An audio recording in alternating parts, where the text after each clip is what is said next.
A very good morning, students. Our session of Auditing and Corporate Governance 2. Now, as far as our previous session was concerned, in that our last session we have already completed our chapter number 1 of unit number 1. That is verification and valuation testing. As we already discussed that we are going to start our second chapter when we have books in our hand. So now let's start unit number 2. And in this unit we are going to deal with a single chapter. And the name of the chapter or the name of the unit that remains the same. That is divisible profit and dividend. Now, as far as this unit is concerned, in this divisible profit and dividend, we are going to discuss that how organization is going to calculate their true profit for the declaration of dividend to their shareholders. We are going to see that what is the divisible profit, what is the dividend, how divisible profit is going to be affected to any financial decisions of the organization. So first and foremostly, let's discuss the contents of our unit 2. In this particular unit, we are going to discuss the introduction of divisible profit, dividend. The introduction is there. Then after meaning, determinations of divisible profit, that is known as affecting points or factors. Then after guiding principles for divisible profit. Then after the meaning of dividend, types of dividend, guidelines of Companies Act 2013. And the last point is all about auditor's duty or auditor's liability regards to divisible profit and dividend. So now let's start with the introduction part. Yes, as we already know that in organization, it is really very important to declare dividend to our shareholders. Financial મેનેજમેન્ટમાં પણ આપણે already learn કરી ગયા કે ઓર્ગેનાઇઝેશનના basically 2 objectives હોય છે, 2 એમ હોય છે. The first one that is profit maximization and the second one that is the wealth maximization. Company પોતાની ટ્રેડિંગ એક્ટિવિટીથી, મેન્યુફેક્ચરિંગ એક્ટિવિટીથી ટ્રાય કરે છે કે કંપનીનો પ્રોફિટ છે એ ઇન્ક્રીઝ થાય. પણ only and only the maximization of the profit is not the single objective of the organization. Company try કરે છે that is to maximize their wealth in the market. હવે વેલ્થ મેક્સિમાઇઝેશનનો જે કન્સેપ્ટ છે એ આપણને ખબર જ છે, એ ડિવિડન્ડને ડિક્લેર કરવાથી we are able to achieve the wealth maximization. ઓર્ગેનાઇઝેશનના જે શેર હોલ્ડર્સ હોય છે that is the equity share holders. Equity share holders પોતાની ઓનરશિપની કેપિટલ કંપનીને પ્રોવાઈડ કરે છે અને એ કંપનીની ડ્યુટીમાં આવે છે that is to declare a proper dividend to our share holders. જો ઇક્વિટી શેર હોલ્ડર્સને તમે પ્રોપર મેનરમાં ડિવિડન્ડ પે કરશો તો definitely they all are satisfied with the organization. ઓર્ગેનાઇઝેશનથી એ લોકો 100% સેટિસ્ફાઈડ થશે અને એ લોકોનું જે ઇન્વેસ્ટમેન્ટ છે કંપનીમાં એ ઇન્વેસ્ટમેન્ટને they are going to continue. અને પ્લસ જે પોટેન્શિયલ ઇન્વેસ્ટર્સ છે કે જે ઇન્વેસ્ટરને તમારી કંપનીમાં ઇન્વેસ્ટ કરવું છે but still they are not investing, તો પોટેન્શિયલ ઇન્વેસ્ટર્સને પણ પ્રમોટ કરે છે. That is the declaration of dividend. કંપનીનો બે ટાઈપનો પ્રોફિટ હોય છે. The first one, that is the net profit, and the second one, that is divisible profit. When net profit ના basically two segregation થાય છે. The first one is about the retained earning and the second one is about the dividend payment. એટલે divisible profit no simple meaning આપણે એવી રીતે term કરી શકીએ કે ડિવિઝિબલ પ્રોફિટ એટલે એ પ્રોફિટ કે જે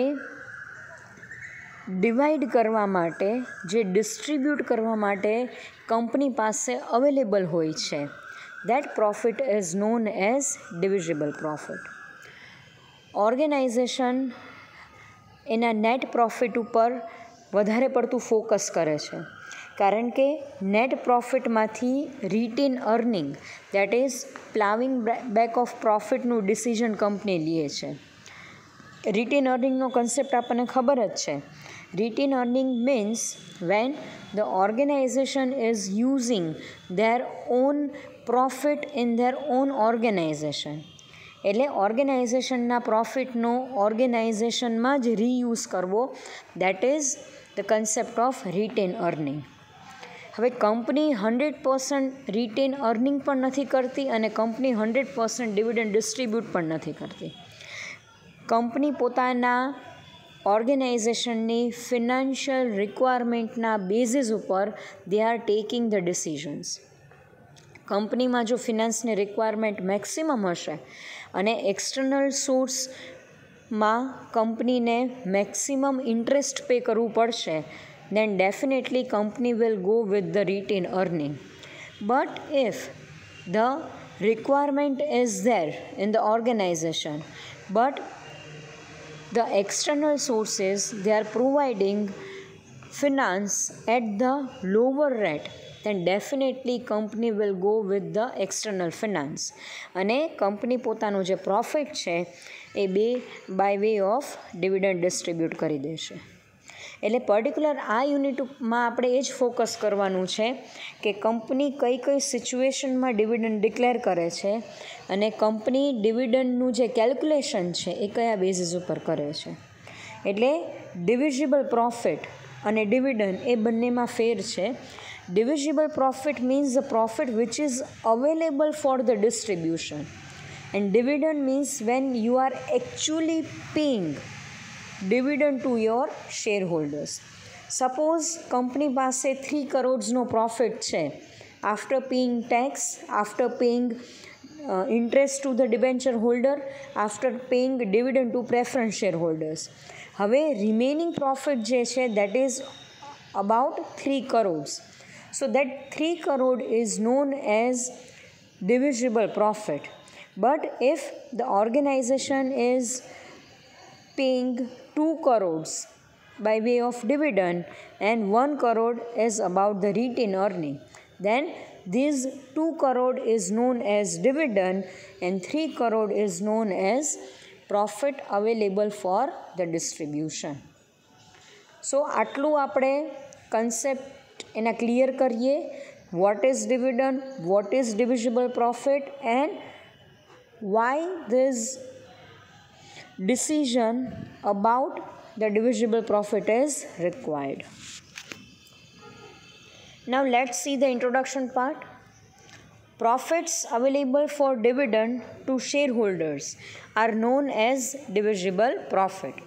From the strict accountancy points of view, it is essential that dividend should be declared unless there are compelling reasons. Otherwise, only if profit remains after meeting all expenses, losses, depreciation on fixed as well as on fluctuating assets. Basically, company જે પણ dividend declare કરે છે, basic criteria એ જ છે કે company first and ફોરમોસ્ટલી પોતાની બધી એક્સપેન્સને set of કરે. પોતાના જેટલા પણ રિમેનિંગ એક્સપેન્સ છે, જે ડેપ્રિસિએશનની અમાઉન્ટ છે કે જે પાસ્ટ લોસીસ છે, એ બધું ક્લિયર કર્યા પછી કંપનીએ રિમેનિંગ અવેલેબલ એકચ્યુઅલ પ્રોફિટમાંથી ડિવિડન્ડ ડિક્લેર કરવાનું છે. આપણને ખબર જ છે કે કંપનીનો જે પ્રોફિટ છે એમાંથી અમુક ઘણી બધી એવી એક્સપેન્સીસ છે they are known as non cash expenses, કે જેને તમે કેશ એક્સપેન્સીસ તરીકે ટર્મ કરી શકતા નથી. તો આ બધી એક્સપેન્સનું એકચ્યુઅલ કેલ્ક્યુલેશન કર્યા પછી જે ઓર્ગેનાઇઝેશન પાસે પ્રોફિટ વધે છે, ધ રિમેનિંગ પ્રોફિટ, એ જ તમે by way of dividend distribute કરી શકો છો.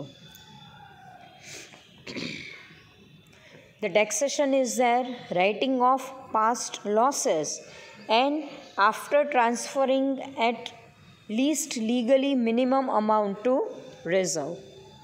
Yes, કંપની એક વખત ડિવિડન્ડ ડિક્લેર કર્યા પછી રિઝર્વમાં ટ્રાન્સફર ન કરી શકે, અને એ રિઝર્વ ગમે તે હોઈ શકે. That is the general reserve, the employees PF reserve, employees accidental fund, depreciation reserve.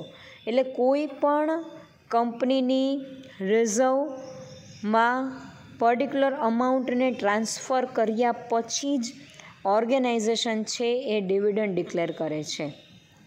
પહેલાં ફર્સ્ટ એન્ડ ફોરમોસ્ટલી ઓર્ગેનાઇઝેશન પોતાની બેઝિક જેટલી રિક્વાયરમેન્ટ છે એને સેટિસ્ફાઈડ કરે છે, બધા એક્સપેન્ડિચર્સને સેટ ઓફ કરે છે, બધા લોસીસને સેટ ઓફ કરે છે, જનરલ રિઝર્વમાં ટ્રાન્સફર કરે છે, અને then after whatever the actual profit remains with the company, that profit is available for the distribution.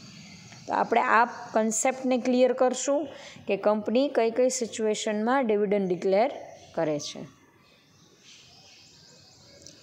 Now first will discuss about the meaning of profit.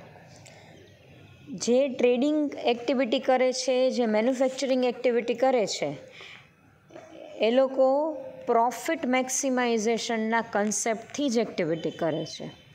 Now we are going to clear that what is the profit. પ્રોફિટનો normal meaning આપણને ખબર જ છે, that is the excess of income over expenditure. આપણી જ્યારે income આપણા એક્સપેન્ડિચર્સ કરતાં વધારે આપણને મળે છે અને જે રિમેનિંગ અમાઉન્ટ છે that is income less expenses, તો એ remaining amount is known as profit. એટલે આપણે એક જ સેન્ટેન્સ આમાં યાદ રાખીએ છીએ, that is the excess of expenditure the expense of income over expenditure is known as profit. Company પાસે 2 ટાઈપ્સના પ્રોફિટ હોય છે. The first one that is gross profit અને second one that is net profit. અહીંયા dividend distribution કરતી વખતે company focus કરશે કે એના નેટ પ્રોફિટના બેઝિસ ઉપર ડિવિડન્ડ ડિક્લેર થાય, કારણ કે હજી ગ્રોસ પ્રોફિટ તો તમારી નોર્મલ વેરહાઉસની એક્સપેન્સીસ, તમારી ટ્રેડિંગની એક્સપેન્સીસ પછી તમને મળે છે. એમાં તમે એકચ્યુઅલ મેનરમાં એક્સપેન્સ અને ઇન્કમને એમાં તમે એડ ઓન નથી કરેલી. એટલે ગ્રોસ પ્રોફિટને આપણે કન્સિડર નહીં કરીએ, આપણે નેટ પ્રોફિટને કન્સિડર કરશું. Profit, also cold net income, is the amount of earnings that exceed expenses for the period. In other words, it is the amount of income left over after all the necessary and matched expenses they are subtract from the period of time. Notice that I did not say all expenses that were paid during the year. We are not paying our all expenses. આપણે ડેપ્રિસિએશનનું જે એક્સપેન્ડિચર્સ છે એ આપણે કોઈને pay નથી કરતા. આપણે ખાલી એની accounting treatment આપીએ છીએ કે જેના બેઝિસ ઉપર આપણી જે અસેટ્સની વેલ્યુ છે એ યર બાય યર ડાઉન થાય છે. That is the meaning of depreciation. Depreciation is known as non cash expenses, કે જેમાં કેશ આઉટફ્લો નથી થતો but still it is are expense. So અહીંયા આપણે ફોકસ કરશું that we are not going to include those expenses which are not paid during the year. Depreciation તો but obvious આપણે include કરવાની જ છે, કારણ કે એ ઓફિશિયલ એક્સપેન્સ છે કોઈ પણ ઓર્ગેનાઇઝેશનનું. બટ આપણે અધર એક્સપેન્સીસ કે જેનો આપણે પ્રીપેડ કરેલી હોય, પોસ્ટ પેડ કરેલી હોય કે કરંટ યરમાં જે કેશ આઉટફ્લો થાય છે એ બધી એક્સપેન્સીસને આપણે ઇન્ક્લુડ કરવાની છે. Profit describes the financial benefit realized when revenue generated from a business activity exceed the expenses, cost and taxes involved in sustaining the activity in question. Any profits earned funnel back to business owners who choose to either pocket the cash or reinvest it back into the business. That is known as the retained earning. Profit is calculated as total revenue less total expense. As we already discussed, that is the difference between total expenses and total income is known as profit. Now, the importance of correct computation of profit. પ્રોફિટનું જે calculation છે એ proper મેનરમાં correct થવું જોઈએ. એમાં કોઈ પણ જાતની arithmetic mistakes allowed નથી, કોઈ પણ જાતની એરર્સ, કોઈ પણ જાતના માલફંક્શન્સ કે કોઈ પણ જાતનું મેન્યુપ્યુલેશન્સ અલાઉડ નથી. હવે પ્રોફિટ જો પ્રોપર મેનરમાં કેલ્ક્યુલેટ નહીં થાય તો ડેફિનેટલી આપણું જે કંપનીનો એકચ્યુઅલ પ્રોફિટ છે એ રિયલાઇઝ નહીં થાય અને ડેફિનેટલી કંપની જો પ્રોફિટ પ્રોપર મેનરમાં કેલ્ક્યુલેટ નહીં થયેલી હોય તો બે સિચ્યુએશનને ફેસ કરશે. The first one is about the overvaluation of profit and second one is about the undervaluation of profit. પ્રોફિટને જ્યારે તમે ઓવરવેલ્યુડ કરો છો, ઓવરવેલ્યુડ એટલે તમારી જે એકચ્યુઅલ ઇન્કમ છે એને તમે રિક્વાયરમેન્ટ કરતાં વધારે શો કરો છો કે જેને તમે રિયલાઇઝ જ નથી કરેલી.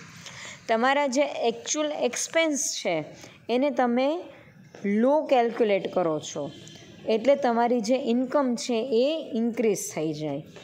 એટલે જ્યારે પણ ઓવરવેલ્યુએશન ઓફ પ્રોફિટ થશે ત્યારે ડેફિનેટલી કંપની વિલ સફર અ હેવી લોસ. કારણ કે પ્રોફિટ જો ઓવરવેલ્યુડ હશે તો ડેફિનેટલી તમારા શેર હોલ્ડર્સની એક્સપેક્ટેશન્સ કંપની પાસે વધી જશે અને એક્સપેક્ટેશન્સ જ્યારે વધી જાય છે એટલે કંપનીએ કમ્પલસરી મેક્સિમમ પ્રોફિટ પે કરવો પડશે. હવે ઓવરવેલ્યુએશનની જે સિચ્યુએશન છે એના અમુક પોઈન્ટ્સ આપણે ડિસ્કસ કરીએ છીએ કે જેનાથી આઈડિયા આવે કે કંપનીએ એકચ્યુઅલ પ્રોફિટ જ કેલ્ક્યુલેટ કરવાનો છે. The first one, if more profit is shown then what actual it is, it will result in the distribution of more dividend and unless there is an accumulated balance of profit, the dividend will be paid out of capital. Accounting એન્ટ્રીમાં તમે જો maximum profit બતાવો છો જે તમે realise જ નથી કરતા તો તમારે મેક્સિમમ ડિવિડન્ડ પણ પે કરવું પડશે અને તમારી પાસે એકચ્યુઅલ પ્રોફિટ એટલો છે નહીં અને તમે સ્ટીલ ઓવરવેલ્યુએશન કરો છો તો લાસ્ટમાં કંપનીએ પોતાની કેપિટલમાંથી પ્રોફિટ પે કરવો પડશે અને જો કેપિટલમાંથી પે કરશો તો સ્લોલી અને ગ્રેજ્યુઅલી તમારી કેપિટલ છે એ ડિક્રીઝ થઈ જશે. Then after the second one, If the dividend is paid out of capital, it means that the assets of the business are reduced. કંપનીની જે અસેટ છે, ટોટલ અસેટ એ રિડ્યુસ થાય છે અને જેના બેઝિસ ઉપર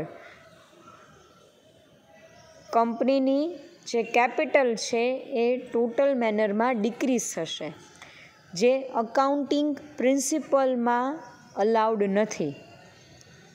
નોર્મલી કંપનીએ પોતાના એકચ્યુઅલ પ્રોફિટમાંથી જ ડિવિડન્ડ ડિક્લેર કરવાનું છે. કોઈ પણ એવી પ્રોવિઝનમાંથી એના કેપિટલમાંથી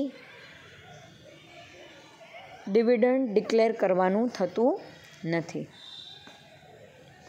Then after, where the managerial remuneration is paid at a specific percentage of net profit, the overstatement of profit will result in more payment of remunerations to the managerial personnel.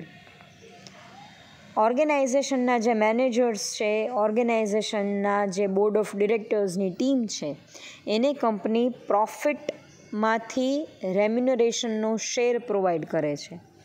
એ લોકોને salary મળતી નથી, but એ લોકોને રેમ્યુનરેશન pay કરે છે, જે net profit ઉપર specific પર્સન્ટેજના basis ઉપર એ લોકોને મળે છે.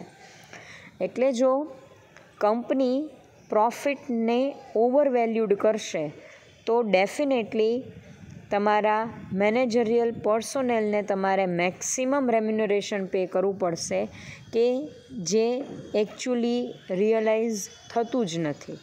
એટલે અલ્ટિમેટલી કંપનીની એક્સપેન્સ, કંપનીની કોસ્ટ એ ઇન્ક્રીઝ થઈ જશે. Then after, more profit will attract more tax liability. તમે જેટલો વધારે ટેક્સ પે કરશો તમે જેટલો વધારે પ્રોફિટ શો કરશો એટલો તમારે મેક્સિમમ ટેક્સ પે કરવો પડશે, કે જે તમારી એકચ્યુઅલ કોસ્ટને ઇન્ક્રીઝ કરે છે. The constant overstatement of profit and payment of more dividend as a result will lead to reduce of capital gradually. તમારી overall capital slowly and gradually decrease થાય છે. એટલે ultimately over valuation of profit એ કંપનીને કોઈ પણ જાતનો benefit provide કરતો નથી. Then after, second one, that is the consequence of understatement of profit. કંપનીનો જે પણ પ્રોફિટ રિયલાઇઝ થાય છે એ પ્રોફિટને તમે અંડરસ્ટેટમેન્ટ કરો છો.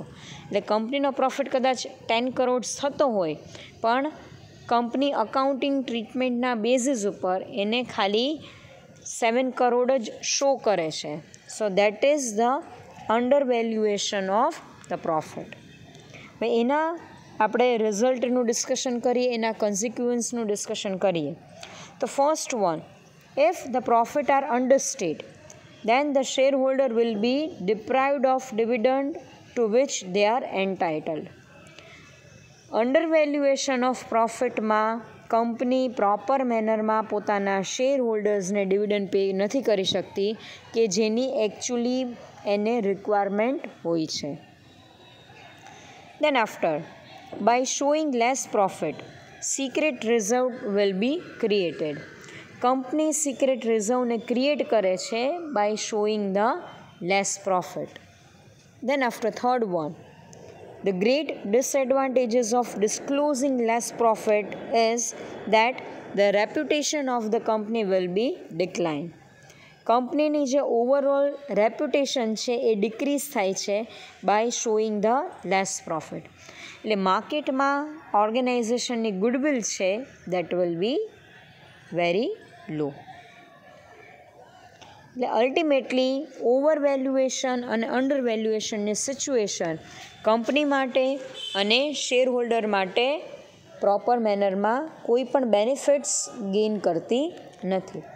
એટલે અહીંયા અકાઉન્ટન્ટ અને ઓડિટરે એ વસ્તુ પર ફોકસ કરવાનું છે that at the time of calculation of the profit there will be no errors, there will be no any kind of malpractices. અને જો પ્રોપર મેનરમાં પ્રોફિટ્સનું વેલ્યુએશન થશે તો ડેફિનેટલી કંપનીની ગુડવિલ માર્કેટમાં ઇન્ક્રીઝ થશે અને જે શેર હોલ્ડર્સ છે એ લોકો બધાને પ્રોપર મેનરમાં ડિવિડન્ડ મળશે અને કંપનીનો વેલ્થ મેક્સિમાઇઝેશનનો જે કન્સેપ્ટ છે એ ફૂલફિલ થશે. So that's all for today's session. Thank you students. Thank you so much.